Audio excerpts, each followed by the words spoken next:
everybody, it's Brickhouse here, and Disney, you haven't learned your lesson from 2023. And you definitely haven't learned your lesson from who you hired as a director for the Marvels. Because you're going back to the well one more time. This time it's for the upcoming Rey Palpatine solo film, which is going to be directed by Sharmeen Obaid-Chinoy. Now, Sharmeen, she has a tendency to want to inject her own personal opinions and politics into her movies. And she really doesn't like men. In fact, she has said that it's about time that we had a woman come forward to shape the story of Star Wars.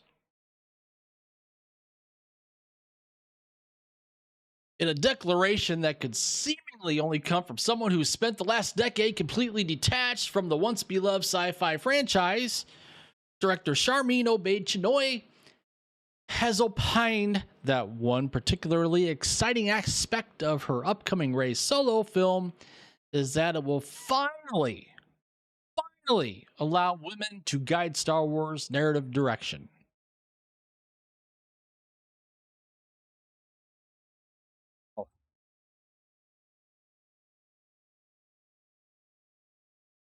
Wow. Tell you what, folks, I'm going to play for you a couple clips to let you know what we're dealing with. This is from Wokeness over on X, formerly known as Twitter. Disney hands over $67 billion Star Wars franchise to a Pakistani feminist activist, Obaid-Chinoy, in the new film she will be directing for the franchise. We're in 2024. It's about time we have a woman shape a story in the galaxy far, far away. Also the first woman and the first person of color to direct a Star Wars film. It's set to be released in 2026. You can say that the force is strong with this one. Here's Sharmeen Obaid-Chinoy. You know, I'm very thrilled about the project because I think what we are about to create is something very special. And we're in 2024 now. And I think it's about time that we had a woman come forward to shape the story in a galaxy far, far away.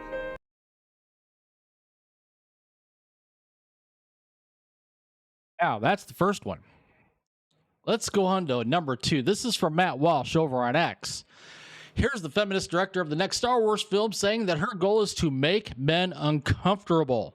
Also the first woman and the first person of color is destined to be Disney's biggest flop yet.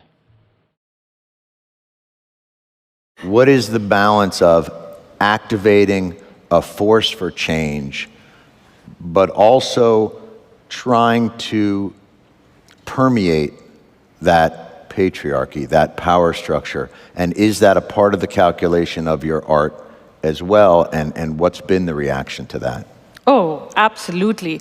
I like to make men uncomfortable. I enjoy making men uncomfortable.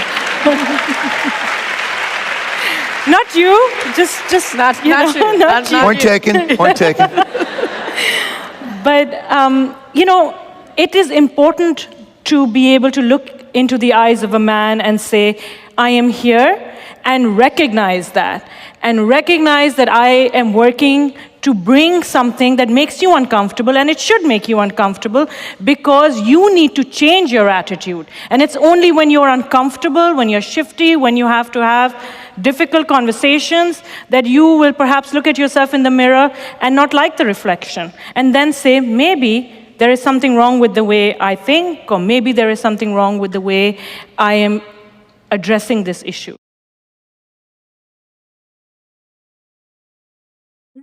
Straight from her mouth.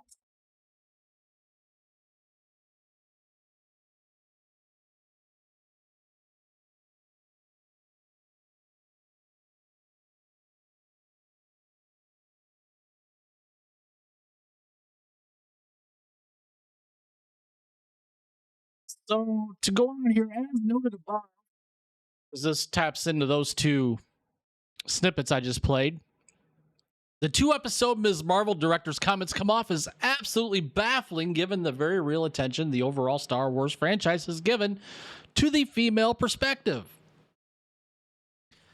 Ever since its 2012 purchase by the House of Mouse, following the completion of the sale, Disney proceeded to promote film producer Kathleen Kennedy to president of Lucasfilm. Remember, she used to get George Lucas's coffee. At which time she proceeded to position the aforementioned Rey as the overpowered, poorly written protagonist of the franchise's third and unfortunately canon trilogy. Additionally, during Kennedy's tenure as president, she's also overseen the production of such Star Wars television series as The Mandalorian, Obi-Wan Kenobi, and who can forget Ahsoka.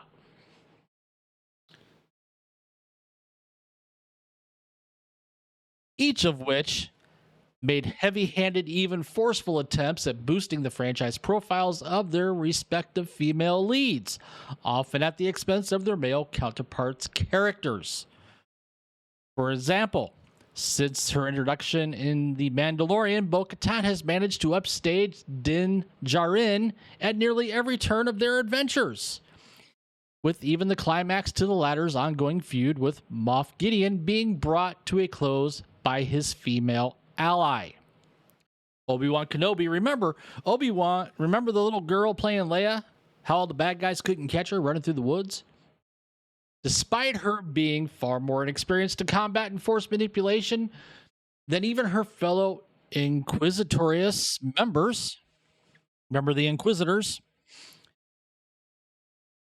as evidenced by her absolute handling by the Grand Inquisitor, Reva is still shown as being able to briefly go toe-to-toe with Darth Vader himself, even managed to disarming the Dark Lord of his lightsaber before her eventual defeat.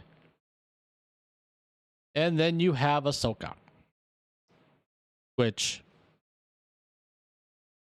centered on her and Sabine. So all these things kind of put holes in Obaid Chinoy's statements. Poke a hole here, poke a hole there, poke a hole here.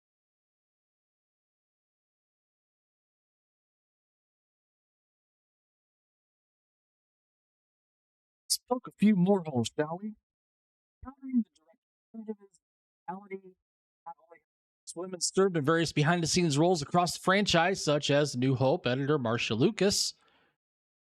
Obi-Wan Kenobi director Deborah Chow, The Mandalorian director Bryce Dallas Howard, Ahsoka directors Jennifer Getzinger and Greta Vasant Patel, and Rebels co-creator Carrie Beck. But that it's its next entry, The Acolyte, will be helmed, written, and star a team of primarily women.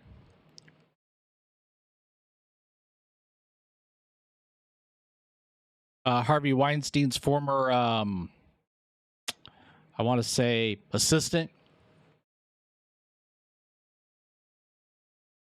You know, what's her name? Greta Gerwig, I believe.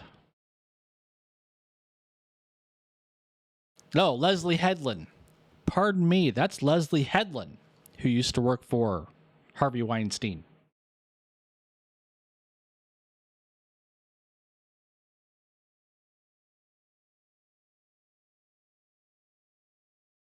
Now, Base Denoy has a... We'll just say this isn't the first time that she has said that this is Star Wars breaking the glass ceiling moment. She spoke to Vice following the film's announcement in May 2023. The director explained of her role as the first woman to direct a Star Wars feature. I've always kicked open doors that were previously closed, and I think my feeling is that there is a critical mass of women who have begun to move forward in places that were previously closed to them. So there you have it. Like I said at the beginning, Disney is going back to the well. This time, it's with Star Wars. So what do you guys think? Comment down below. Share your thoughts, share your opinions. Love to hear what you have to say. I think this is going to be a disaster. I think it's going to be a bomb.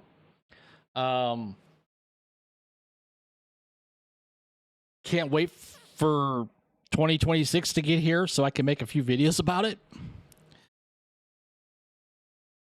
While you're commenting, please take the time to smash that like button, subscribe to the channel if you haven't already, hit that notification bell so you don't miss a video, and thanks for watching, and I will see you later.